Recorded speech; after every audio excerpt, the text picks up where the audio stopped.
हाय दोस्तों, कैसे हैं आप सब। होप आप सब ठीक होंगे, आपकी फैमिली ठीक होगी, सेफ होगी, हेल्दी होगी। तो आजकल लॉकडाउन में बहुत टाइम ही टाइम है। टाइम ही टाइम है, इसका मतलब ये नहीं कि आप मेरा वीडियो देख के अपना टाइम खराब करें, बिल्कुल भी ऐसा नहीं है। टाइम अगर फालतू टाइम है तो आप मेरा वीडियो देख के अपना टाइम खराब कर सकते हैं, लेकिन कुछ इंपॉर्टेंट काम है तो आप बाद में भी इस वीडियो को देख सकते हैं। ऐसा कोई ज़रूरी नहीं है कि ये वीडियो अभी के अभी ही देखना है। तो एक स्टोरी थी जो मैं बहुत टाइम पहले मैंने टीवी में देखी थी, ऐसे मतलब एनिमेशन में देखी थी, और अब मैंने वो स्टोरी एक बार दोबारा रिपीट हुई है। तो मेरे में अचानक से याद आई वो स्टोरी, क्योंकि उसी से सेम मिलता जुलता कुछ व्हाट्सअप में आ गया था। तो मैंने सोचा आपके साथ वो स्टोरी शेयर करता हूँ। काफ़ी अच्छी स्टोरी है, मोटिवेशनल और इंस्पिरेशन बहुत मिलती है उस स्टोरी से। तो ऐसा था कि एक बार चार व्यापारी थे, वो बहुत उनके पास बहुत ज़्यादा सामान, व्यापारियों पे सामान पहले क्या होता था पुराने ज़माने में कि अपना सामान अपने साथ लेके जाते थे। तो व्यापारियों के पास बहुत ज़्यादा सामान था, तो उनको ढूंढने में असमर्थ जैसे हो रहे थे। तो उनने बोला कि यार किसी के यहाँ ये सामान रखवा देते हैं, और उनका थोड़ा बहुत पैसा भी था क्योंकि चोर डाकुओं का टाइम था। तो पुराने ज़माने में क्या होता था, चोर डाकुओं से भी बहुत खतरा रहता था पैदल में। तो उन्होंने कहा कि ये पैसा और ये सामान किसी के घर रखवा देते हैं, लेकिन ईमानदारी तो बहुत कम लोगों में होती है, तो किसके यहाँ रखवाएं। तो हुआ यह था कि एक बुढ़िया थी, उसके साथ कोई नहीं रहता था, उसकी एक झोपड़ी थी। तो व्यापारियों को लगा कि ये एक सुरक्षित जगह है, क्योंकि यहाँ चोर डाका भी नहीं डालेंगे। झोपड़ी समझ के, बुढ़िया समझ के, कौन समझेगा कि नहीं वहाँ पैसा होगा। तो अपना पैसा और अपना कुछ थोड़ा बहुत सामान उस बुढ़िया के यहाँ वो रख देते हैं, और बुढ़िया को कहते हैं, माता जी जब भी हम चारों आएंगे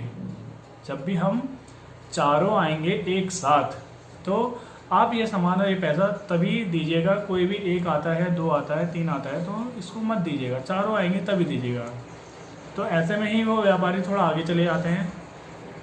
उनमें से एक व्यापारी बहुत चालाक होता है।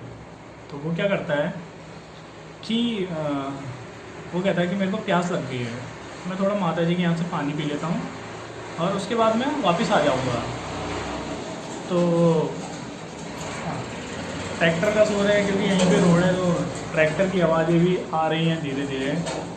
तो उस व्यापारी कहता है कि मुझे प्यास लगी है, तो मैं थोड़ा पानी पी के आता हूँ। बाकी तीन कहते हैं ठीक है, हम पेड़ के नीचे वेट करते हैं, आप पानी पी के आ जाइए, कोई बात नहीं। तो व्यापारी जाता है माता के पास, तो कहता है कि मुझे वो सामान और वो सारा पैसा दे दीजिए, मेरे दोस्त कह रहे हैं कि आपके यहाँ रखना वो सुरक्षित नहीं है। जबकि ऐसा कुछ भी नहीं था। बाकी तीन व्यापारियों को इसके बारे में कुछ पता नहीं था। माता जी भी सीधी सादी थी कि चलो अभी रख के गए हैं, अभी दे देती हूँ। बाकी वो जो एक व्यापारी होता है, तीन व्यापारी पेड़ के नीचे उसका इंतज़ार कर रहे होते हैं।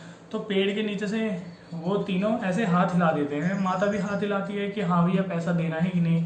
वो तीनों भी हाथ हिला देते हैं कि हाँ इसको पानी पिला के जल्दी भेजिए। तो होता क्या है कि वो सारा पैसा उसे दे देती है, तो वो अलग भाग जाता है।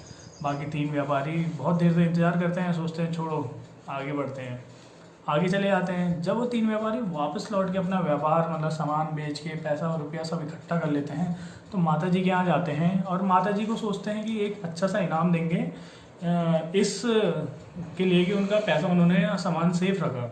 लेकिन जब वो वहाँ आते हैं तो देखते क्या है कि बिल्कुल फुस, सामान तो सारा गायब है, पैसे सारे गायब हैं, चौथा बंदा उसको लेके चले गया है।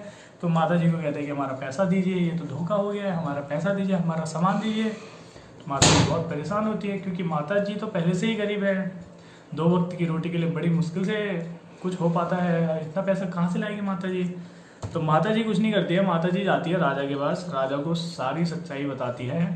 राजा के भी समझ में कुछ नहीं आता है कि ये हुआ तो हुआ कैसे, क्योंकि अगर राजा चाहता तो वो पैसा और वो सामान आराम से अपने जो उसका राजकोष है वहाँ से वो निकाल के व्यापारी को दे के निकल सकता था, कि अपने राज्य की महिला को आराम से बचा सकता था। लेकिन उसको ये नहीं था कि पैसे की ये नहीं थी कि पैसा तो वो दे ही देता, लेकिन उसको चोर को पकड़ना ज़्यादा इम्पोर्टेंट था। तो उसने अपने सेनापति और अपने मंत्री, एक बहुत ही विद्वान मंत्री था उसके राजमहल में, ये बहुत अच्छी बात थी। हर जगह जो मंत्री होते थे वो विद्वान ही हुआ करते थे पहले ज़माने में राजाओं के यहाँ पे। तो मंत्री ने जो वो केस था वो अपने हाथ में लिया, धीरे धीरे बोला, माता जी से सारी बातें पूछी, व्यापारियों से सारी बातें पूछी। अहम बात थी कि वो जो चौथा बंदा था उसका पकड़ा जाना बहुत अहम था, क्योंकि उसने धोखा करा था माता जी के साथ भी और अपने साथियों के साथ भी। और किसी राजा के पैलेस में या मतलब उसके जो जितना भी उसका क्षेत्र होता है, राज्य क्षेत्र होता है, उसमें कोई चोरी पहले ज़माने में होना बहुत बड़ी बात हुआ करती थी। डाकों के अलावा अगर कोई धोखा देता है, चोरी करता है, तो वो बहुत बड़ी बात हुआ करती थी। तो हुआ यूँ कि मंत्री ने पूरी रात दिमाग लगाया। अगले दिन फिर सभा बैठी तो व्यापारियों को बोला, ठीक है भैया, आपने बोला था कि जब हम 4 होंगे तभी माताजी हमें पैसा देगी और तभी तुम्हें तुम्हारा मतलब सब कुछ लौटाए जब तुम 4 होंगे, लेकिन आपकी शर्त के अनुसार तो आप 3 ही हैं, आपका चौथा बंदा तो है नहीं। माताजी आपका सारा पैसा और सारा सामान आपको दे देगी अगर आप उस चौथे बंदे को पकड़ के लेके आ जाएंगे, क्योंकि माताजी के माताजी की नहीं, आप चारों के अनुसार तय हुआ था कि माताजी आपको तभी सामान और पैसा देगी जब आप 4 होंगे, लेकिन आप तो 3 हैं, आप तो 4 है ही नहीं। तो कहानी का प्रसंग ये था कि कई चीज़ें हमारे मुंह के सामने होती हैं और हम उसे देख नहीं पाते हैं। हम हड़बड़ाहट में जो परेशानी होती है उसके जो मेन जड़ होती है, मेन सॉल्यूशन होता है, वो हमारे सामने ही होता है, लेकिन हम उसे हड़बड़ाहट में, जल्दबाजी में जल्दी घबरा जाते हैं, जल्दी परेशान हो जाते हैं, तो हम देख नहीं पाते हैं। तो कहानी का यही था कि क्योंकि छोटी सी बात थी कि भैया 4 तो हो ही नहीं, तुम तो 3 हो, तो ऐसे ही परेशानियों को बिल्कुल ईजिली हर एंगल से, हमेशा किसी भी परेशानी को 3-4 एंगल से, अलग अलग एंगल से देखना चाहिए, क्योंकि सॉल्यूशन कहीं ना कहीं से बेस्ट निकलता है और हर एंगल से एक नया सॉल्यूशन निकलता है। उन सॉल्यूशनों में से जो बेस्ट सॉल्यूशन होता है वही सबसे सही होता है। तो हम गलती यही करते हैं कि हम एक ही एंगल से देखते हैं और एक ही सॉल्यूशन मानते हैं कि नहीं भाई, इस प्रॉब्लम का एक ही सॉल्यूशन है ये, तो ऐसा नहीं होता है। तो थैंक यू फ्रेंड्स, वीडियो अच्छी लगी तो लाइक ज़रूर करें। मिलते हैं नए वीडियो के साथ, तब तक अपना व अपनों का ध्यान रखें। धन्यवाद। जय हिंद, जय भारत।